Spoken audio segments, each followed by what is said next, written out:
फिर सुनवाते हैं आपको। 13 राज्यों में देश के आज कांग्रेस पार्टी शून्य है। कांग्रेस पार्टी जहां भी जीतती है वह अपने वोटों से नहीं जीतती, बल्कि दूसरे दलों के समर्थन से, सहयोग से जीतती है। आपातकाल के जनक कांग्रेस जब भी सत्ता में रही, उस समय जिसने विरोध किया उसे समाप्त करने के लिए कांग्रेस ने कोई कसर नहीं छोड़ी। देश की जनता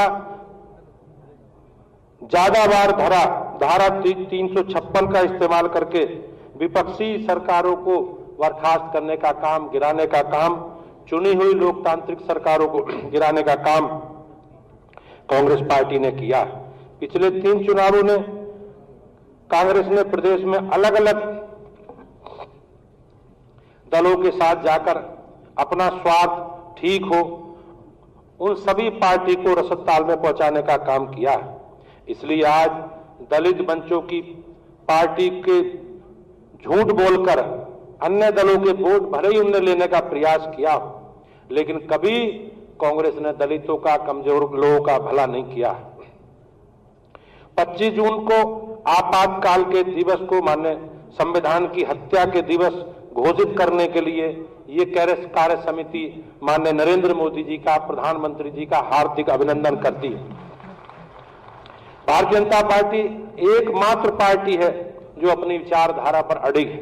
कांग्रेस पार्टी का कोई वैचारिक आधार नहीं है। कांग्रेस ने हमेशा बाबा साहब भीमराव अंबेडकर का विरोध किया। उनको कभी कांग्रेस ने अपने संगठन में चुनाव लड़ने योग्य भी नहीं समझा। बाबा साहब अंबेडकर को कैबिनेट सदस्य का होने के बाद भी विपरीत परिस्थितियों में इस्तीफा देना पड़ा। कांग्रेस ने सदैव जीते जी बाबा साहब का अपमान किया और मरणोपरांत भी उनका सम्मान नहीं किया। हमारी सरकारों ने बाबा साहब से संबंधित पंचतीर्थ के रूप में विकसित किया। बाबा साहब का सम्मान हमारी सरकार द्वारा 26 नवंबर को संविधान दिवस के रूप में माननीय प्रधानमंत्री जी ने परंपरा शुरू की है, जो कांग्रेस अपने लिए सत्ता के 50 वर्षों में नहीं कर सकी। बाबा साहब को सर्वोच्च सम्मान भारत रत्न देने का काम भी गैर कांग्रेस पार्टी ने किया। डॉक्टर लोहिया को अपना आदर्श मानने वाली समाजवादी पार्टी विशुद्ध रूप से परिवारवादी पार्टी में परिवर्तित हो गई।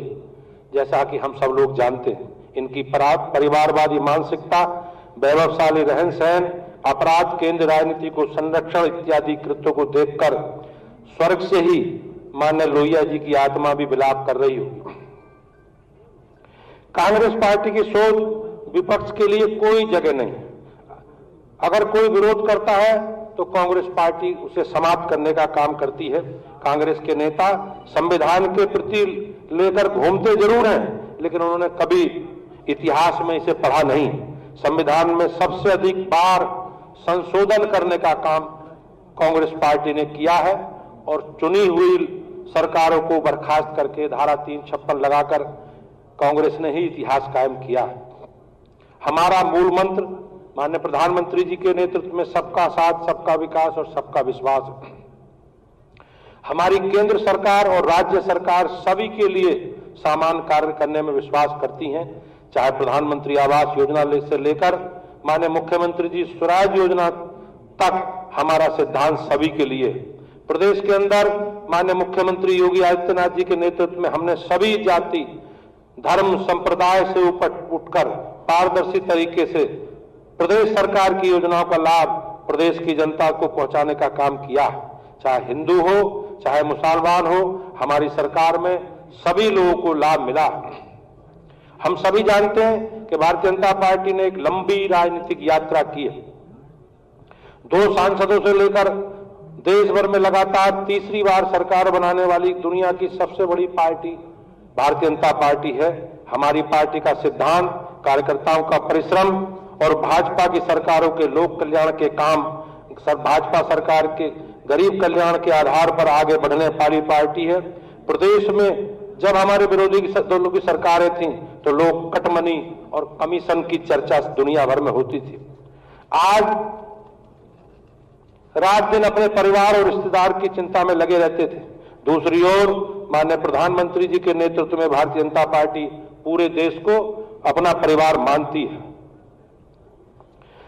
आज आप सभी को इस कार्य समिति के माध्यम से मैं अपने इस परिवार को सजग करना चाहता हूं कि इस समय हमें मजबूती के साथ खड़ा होने का समय है। हमने समाज के लिए जो काम किए हैं, हमारी सरकारों ने पिछले 10 वर्षों में, माननीय प्रधानमंत्री जी के नेतृत्व में 7 वर्षों में जो हमने काम किए हैं, उनको और सजगता के बीच में, जनता के बीच में रखना। पंडित जी ने एक बार संगठन की महत्ता को बल देते हुए कहा था कि हमें इस प्रकार के कार्य करना है जो आज का विरोधी हमारा मतदाता बने, कल का मतदाता परसों हमारा सदस्य बने और परसों का सदस्य हमारा सक्रियता के साथ भारतीय जनता पार्टी की विकास यात्रा में अपना योगदान दे।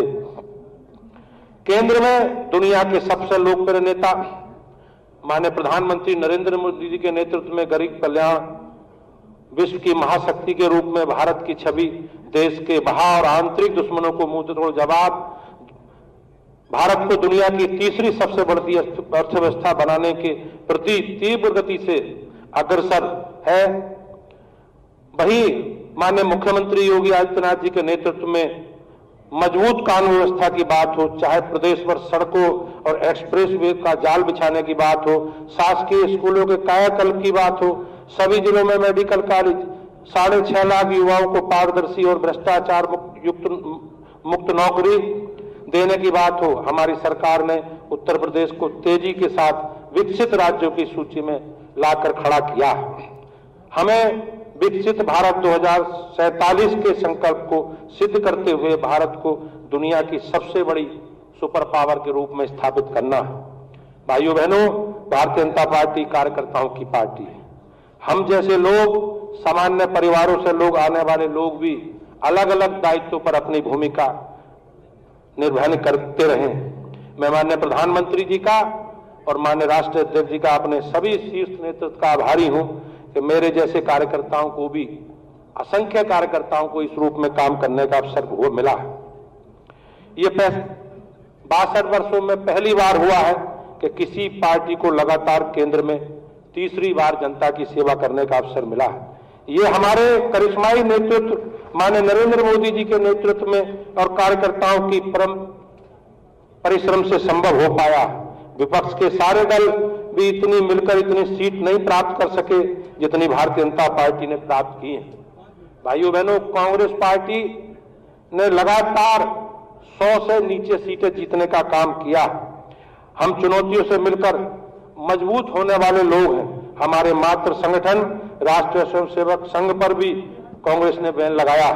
देश को आपातकाल थोपा। 90 दशक में आतंकवाद, नक्सलवाद, जातिवाद की शक्तियों को उभारकर बंगाल, केरल, कई राज्यों की विचारधारा के आधार पर हमारे कार्यकर्ताओं पर प्राणघाती हमले हुए। हमने सभी चुनौतियों का मुंहतोड़ जवाब दिया है।